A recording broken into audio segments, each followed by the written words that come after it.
tumor.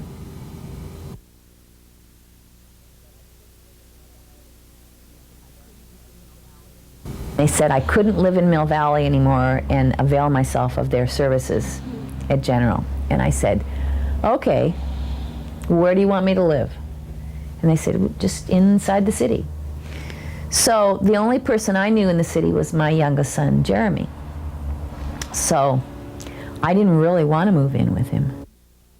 I got really good medical attention, mostly because of Dr. Schechter. And I saw him every single day for a week because I really didn't want to move in with my son. And he said, you have to. And he said, bring those boys over here and I'll talk to them. But my kids were in such terror and such denial that they couldn't, they came,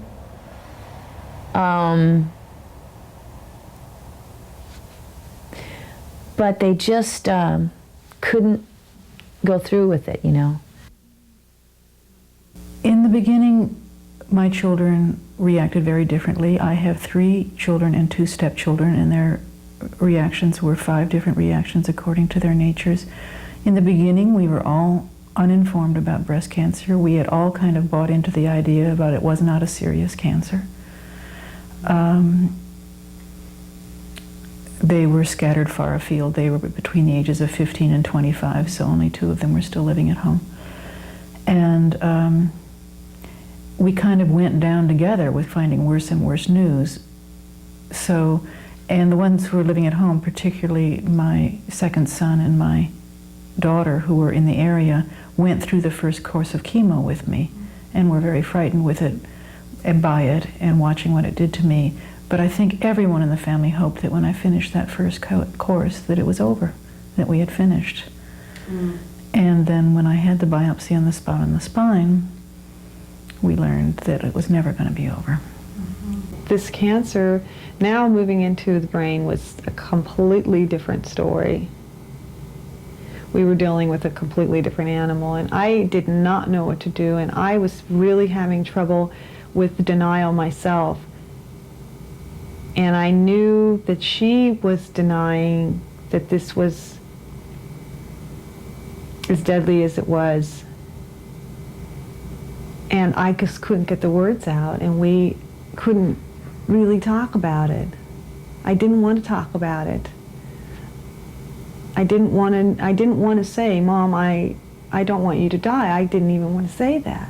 I didn't even want to utter that. We did come to a good understanding towards the end of her life and spent a lot of time together and got to talk a lot, which I really appreciated, but it was very hard to know what to do when you're a daughter. I mean, I think especially because she was remarried to another man. Their relationship did not include really children from this previous marriage that she had to my father. I mean, you know, they were retired and had their own life. I don't think that we knew what our position should be. You know, I've sort of gone through a little bit of a,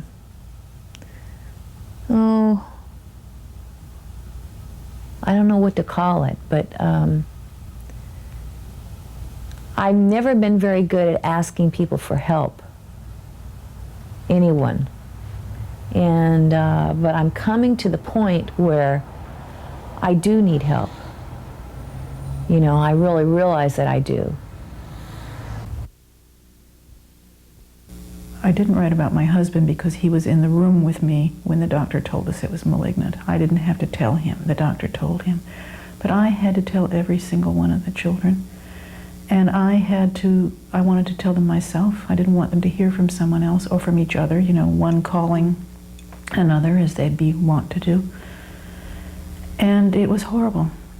I mean, it was horrible to hear you have a malignancy, but when you're part of a family and you really love your family and you have to bring them this news that we're not finished with cancer, and it's really much more serious than we thought it was, and it'll probably kill me, which they knew, though we never said that. that's what made me feel like I had the chainsaw.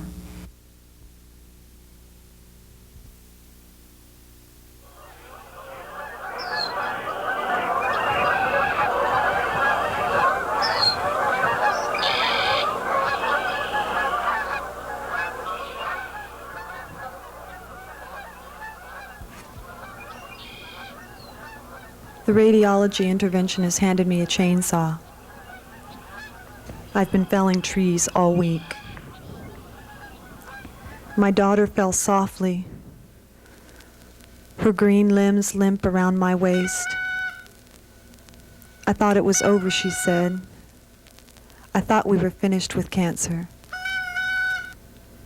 My sons fell by their natures. One silently, alone in a forest without witness.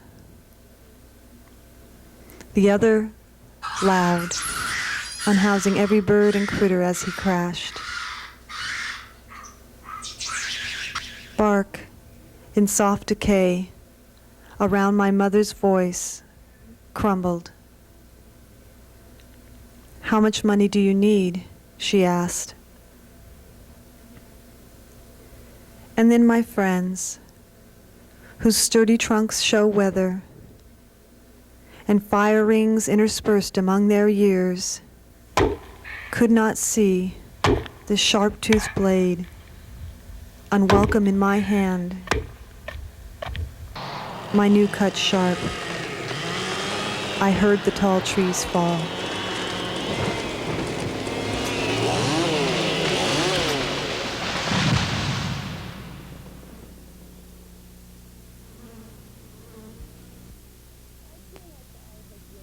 I feel like the art has really helped me get real about what's going on inside my body. It made me feel more continuity between my old self and my new self, and not so. I think the most threatening, shocking thing when you find out you're dying of a disease is it's a terrific blow to your identity. I mean, you don't think of yourself as a dying person. You think of yourself as living. Every woman in my family lived to be in their late 80s, 90s. I thought I would too, and then to find out I wasn't, I didn't know who I was. And writing about what's happening and trying to make it me again so that I can feel like myself again, even though this has been my fate, which I didn't think was going to be my fate. I guess that's why I do it. I think it's helped me come closer to the reality of the fact that I can kid myself all I want to, but the truth is, that I have cancer, and there's no way to move that around or change it and make believe it's something else or make believe it's going to go away. It can go away temporarily, but it's there, and it's just going to travel to another place. The thing about breast cancer and my mother is that what it ultimately did to her was take away her voice. Once the cancer had metastasized to her brain, and after the surgery, she was really not able to do the kinds of creative things she had done all of her life. There was no longer hope for her to play a musical instrument. I don't even think she wanted to try. I think it was too depressing for her. She was not able to continue making things, which she did year-round, and had started working on these children's soft books and writing stories for them, and it was really wonderful, and it was taken away from her. And until recently, I didn't really realize how difficult that must have been for her. If you have reconstruction, from what I understand, I didn't choose reconstruction, you don't feel like you haven't not lost a breast. You feel like you have something else that looks like a breast but doesn't feel like a breast on your chest. And I think that's very important and a good choice for women to have. But the idea that that was the problem about breast cancer, it is a problem. But the problem is that it's a killer disease. And the other attention that went was how to look good during chemotherapy. You could buy great wigs, you could wear floppy, wonderful earrings, you could wear makeup, you could wear scarves, you could learn to act as though the world wouldn't know that you were suffering. And I think one of the reasons I started writing was I thought, what is so awful about suffering when you are suffering? Why do we have to pretend we're not? And in that respect, I think it might have to do with attitudes about women, that we would care more about how we looked, or somehow think that other people cared more about how we looked than what was actually going on with us and how we felt and what was happening. It's helped me, I think, face the fact that I am going to die.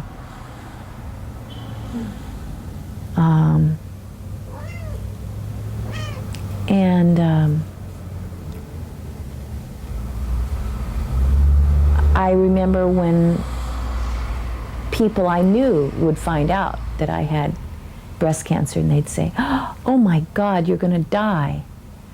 And I'd say, "Yes, but so what? So are you." After my mother's death, I began writing poetry because I wanted to somehow give her a direct voice, and I believe that some of the conversations that we had had while she was very ill, I was able to put into words for her, and I tried very hard, and now realize, of course, that it was clearly my point of view. She died a silent death about breast cancer. That's what it's been about for me, really, is finding a way to give voice to my mother, finding a way to allow other women to express themselves around this issue, around this illness. And it really comes, you know, from my desire to give her voice, but also from my desires and my fears and my anxieties about being able to express my own point of view, and my fear about the possibility of breast cancer entering my life or one of my sister's lives sometime.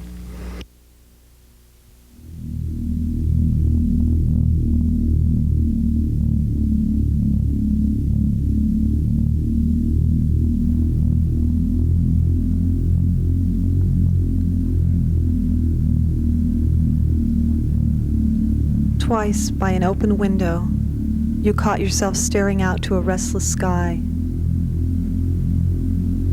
Your need made a popping sound. It's your mother's noise. Her gaze, her body, your body, two alike.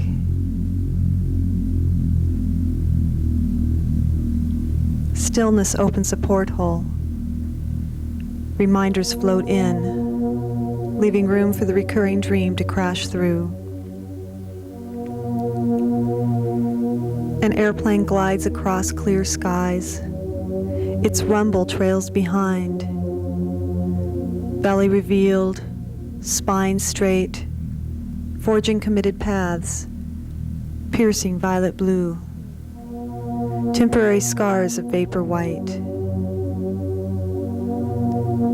Black smoke interrupts the misty line. Where is its right wing? Where are you? It drops, spinning down, round and round. It can't possibly hit me, you assure yourself. Faster, what are the odds? Losing altitude, calculating quickly, picking up speed, rethinking your position, veering from harm's way. Your plane molded from the same alloy. You're the passenger clenching tightly. Navigator taking emergency measures. Witness in frozen disbelief. Daughter of one of the 45,000